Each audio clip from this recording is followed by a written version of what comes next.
यदि आप इस चैनल पर पहली बार विजिट कर रहे हैं तो इसी तरीके की वीडियो पाने के लिए आप इस चैनल को सब्सक्राइब कर लें और बेल आइकन प्रेस कर दें ताकि नई वीडियो की नोटिफिकेशन आप तक पहुंच सके। धन्यवाद। चलिए शुरू करते हैं इसमें कि कैसे हम कैलेंडर के प्रश्नों को आसानी से हल कर सकते हैं। तो उसके लिए हम थोड़ा सा कोड यहाँ पे ध्यान रखेंगे। कोड ये ध्यान रखेंगे तो देखिए जो वर्ष होता है उसमें 12 महीने होते हैं और यहाँ पर मुझे लिख रखना है। देखिए 1 4 4 0 2 5 0 3 6 1 4 6। अब आप सोचेंगे इसको हम याद कैसे करेंगे, तो इसको याद करना बड़ा आसान है। 3 महीने का आप इसको अगर बांट लेते हैं तो इसको याद करने में काफ़ी आसानी होती है। ये किसी भी वर्ष के लिए होता है, किसी सामान्य वर्ष के लिए होता है। जैसे कि देखिए यहाँ पे ये आपका दिया है जनवरी फरवरी मार्च, यानी कि 12 का स्क्वायर होता है 144 याद हो जाएगा। 5 का स्क्वायर 25 0 25। 6 का स्क्वायर 0 36 यानी 36 हो गया, तो 0 36 लिख देंगे। और आप देखें तो 144 के बाद 1 2 खाने पड़ रहे हैं तो इसको 46 146 याद कर सकते हैं। इस तरीके से 144 0 25 0 36 और 146 याद कर लेंगे। और अब ये सामान्य वर्ष के लिए हो गया, लेकिन अगर लीप वर्ष होता है आप जानते हैं कि जिसमें फरवरी 29 दिन की होती है उसमें उसको हम लीप वर्ष कहते हैं। तो उसके लिए यहाँ पे कोड याद रखना है 0 और फरवरी के लिए याद रखना है 3। ये केवल आपको लीप वर्ष वाले में रखना है, बाकी किसी के लिए इसको नहीं रखना है। सामान्य वर्ष के लिए ऊपर हम लोगों ने लिख रखा है। दूसरी बात यहाँ पे जो सन आपके दिए हुए हैं 12 13 14 ये आपके दिए हुए हैं, जैसे 1200 1300 1400 1500 1600 इस तरीके से के हैं। 2000 या 2100 कुछ 2225 या 2226 या 2350 में कौन सा दिन होगा तो उसके लिए ये इस्तेमाल होंगे।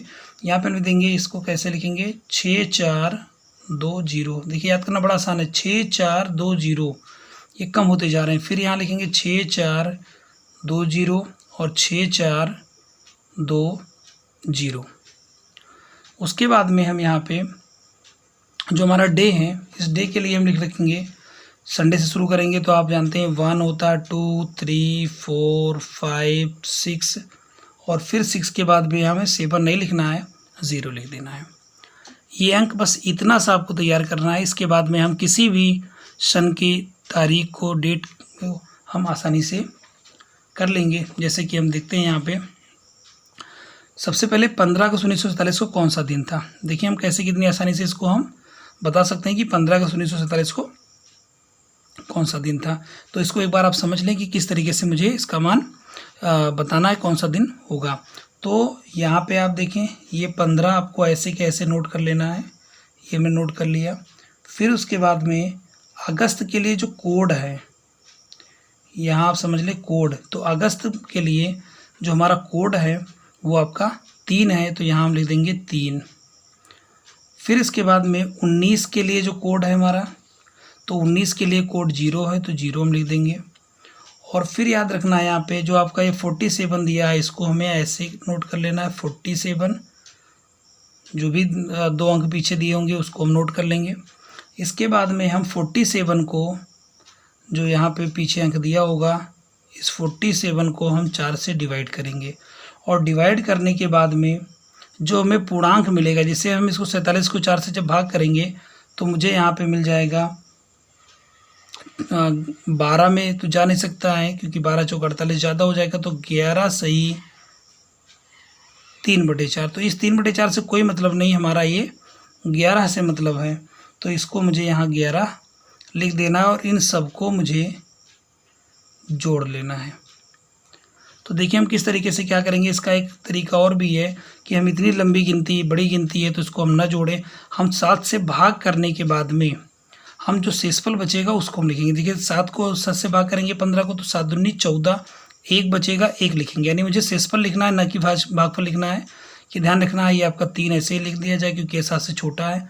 7 से भाग करेंगे तो 7 छक 42 हो जाएगा और 42 5 47 यानी 5 हम लिखेंगे बचेगा जो, और इसको जब 7 से भाग करेंगे तो आपका बच जाएगा यहाँ 4, तो इसको हम 4 नोट कर लेंगे। अब आप देखिए तो 5 4 9 9 3 12 और 1 13 है यहाँ पे आ रहा है। 13 को फिर हम 7 से भाग कर देंगे और भाग करने के बाद जो शेषफल आएगा वो देखेंगे तो 7 1 9 7 7 6 13, यानी कि शेषफल हमारा यहाँ पे। फिर यहाँ ध्यान देना है, मुझे शेषफल की बात ही करनी है। शेषफल मेरा 6 आ रहा है और यहाँ देखिए कि 6 पर कोड पर कौन सा डे है, फ्राइडे। तो हम कहेंगे कि ये हमारा फ्राइडे होगा, यानी कि शुक्रवार पड़ेगा या शुक्रवार पड़ा था। जो हमारा देश आज़ाद हुआ था 15 अगस्त 1947 को, वो शुक्रवार के दिन आज़ाद हुआ था। अगला देख लें इसी तरीके से 26, तो मुझे 26 ऐसे लिख लेना है। यहाँ पे जनवरी के लिए जो कोड है वो देखिए यहाँ पे। तो पहले हम ये देखेंगे कि क्या हमारा ये लीप वर्ष है। तो ये 50 जो है वो 4 से डिवाइड नहीं होगा, इसका मतलब है लीप वर्ष नहीं है। तो मुझे देखिए यहाँ पे जनवरी के लिए मुझे 1 लिख लेना है। जनवरी के लिए जो कोड हमारा है वो 1 है, तो यहाँ पे हम 1 लिख लेंगे प्लस करके। फिर 19 के लिए जो हमारा कोड है, 19 के लिए कोड आपका 0 है, तो 0 लिख देना है। फिर आपको 50 लिख देना है यहाँ पे। और फिर आगे लिखना है 50 को 4 से डिवाइड करेंगे और जो आपका यहाँ पूर्णांक में आएगा तो 4 से जब इसको भाग करेंगे तो आपका आ जाएगा 12 चौक 48, यानी कि 12 सही 2/4। तो इसमें 2/4 से आपका कोई मतलब नहीं है, मतलब है केवल 12 से। तो इसको 12 को मुझे लिख लेना है यहाँ पे। इस तरीके से 12 को हम नोट कर लेंगे। अब इसको 26 में 7 से भाग करें तो 7 3 21, यानी कि 5 आएगा शेषफल। 5 लिखेंगे, 1 लिख लें। 50 को भाग करें 7 7 49, 1 बचेगा। 12 को करेंगे 7 1 7, यानी कि 7 5 12, 5 आ जाएगा। 5 1 6 1 7 और 7 5 12, 5 1 6 1 7 और 7 5 12। 12 को अगर मुझे 7 से भाग करना पड़ेगा तो शेषफल हमारा जो बचेगा वो 5 बचेगा। शेषफल हमारा 5 होगा। और 5 यहाँ अगर आप देखें तो 5 आपका थर्सडे बता रहा है, यानी कि बृहस्पतिवार। ये जो आपका 5 दिया हुआ है ये थर्सडे होगा, यानी कि कह सकते हैं कि 26 जनवरी 1950 जो है वो थर्सडे को था, यानी कि गुरुवार था, बृहस्पतिवार। अगला देखते हैं यहाँ पे कि 15 अगस्त 2020 को कौन सा दिन था। तो ये आप स्वयं कर लें और कमेंट बॉक्स में आप बताएं कि 15 अगस्त 2020 को कौन सा दिन होगा। ऐसे ही 1 जनवरी 2021 को कौन सा दिन होगा इसके बारे में। और हम देखते हैं अब लास्ट क्वेश्चन। यदि 15 अगस्त 1948 को बुधवार था तो 26 जनवरी 1950 को कौन सा दिन होगा। इसको हम किस तरीके से करेंगे, तो पहले मुझे चेक करना पड़ेगा कि क्या 15 अगस्त 1948 को वास्तव में बुधवार था। तो यहाँ पे देखिए आप लिखेंगे तो 15 लिख लेंगे। अगस्त के लिए जो हमारा कोड है, तो अगस्त के लिए हमारा कोड 3 है यहाँ पे, तो 3 हम नोट कर लेंगे। फिर 19 के लिए कोड आप जान ही गए हैं 0 है। 48 इसको मुझे लिख लेना है ऐसे। और फिर 48 को अगर हम 4 से भाग करेंगे तो आपका पूरा 12 ही मिल रहा है, तो यहाँ 12 नोट कर लेना है। 7 से भाग कर लें पूरा, चाहे तो आप जोड़ करके तब 7 से भाग करें, चाहे तो आप 7 दूनी 14, 1 बचेगा। 3 है, 0 है और यहाँ पर 7 छक 42, यानी कि 6 आ जाएगा। 7 से भाग करेंगे 5 हो जाएगा। इस तरीके से 3 1 4 6 4 10 5 15, यहाँ 15 आ गया। 15 को 7 से भाग करेंगे जब, तो आपका जो शेषफल बचेगा वो शेषफल बचेगा इस तरीके से कि 7 1 9 7, यानी 7 दूनी 14, 1 बचेगा। तो यहाँ पे शेषफल आपका आ रहा है 1। अब यहाँ पे मुझे ध्यान रखना पड़ेगा कि ये 15 है लेकिन शेषफल आपका 1 है। तो जब शेषफल 1 आ रहा है और यहाँ कोड के हिसाब से देखें तो आपका संडे पढ़ना चाहिए। क्या पढ़ना चाहिए? संडे 1 पर। तो हम ये मानेंगे कि ये आपका संडे होना चाहिए, लेकिन पढ़ रहा है यहाँ पे बुधवार।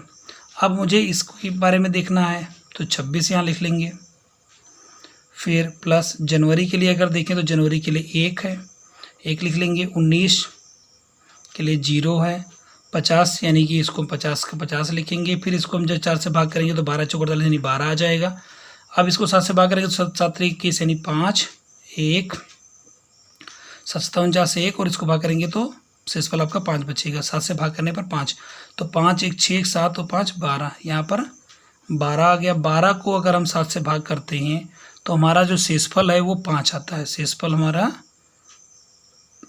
5 आता है। अब यहाँ पे हमें ध्यान देना है कि शेषफल हमारा 5 आ रहा है, इसके हिसाब से शेषफल 5 आ रहा है तो हमें बृहस्पतिवार पढ़ना चाहिए था, यानी कि गुरुवार होना चाहिए। लेकिन जब यहाँ पे संडे था तो इन्होंने बुधवार बताया, यानी कि कितना बढ़कर संडे। और इसमें देखिए तो मंडे आपका पड़ गया और फिर ट्यूसडे और फिर वेडनेसडे, यानी 2 दिन आगे। तो अगर गुरुवार बता रहे हैं यहाँ पे तो गुरुवार यानी कि बृहस्पतिवार, तो एक आपका शुक्रवार और एक शनिवार आपको छोड़ के रविवार पड़ेगा। तो यहाँ पे हम लिख देंगे कि जो 26 जनवरी 1950 होगा वो किस दिन होगा, रविवार होगा।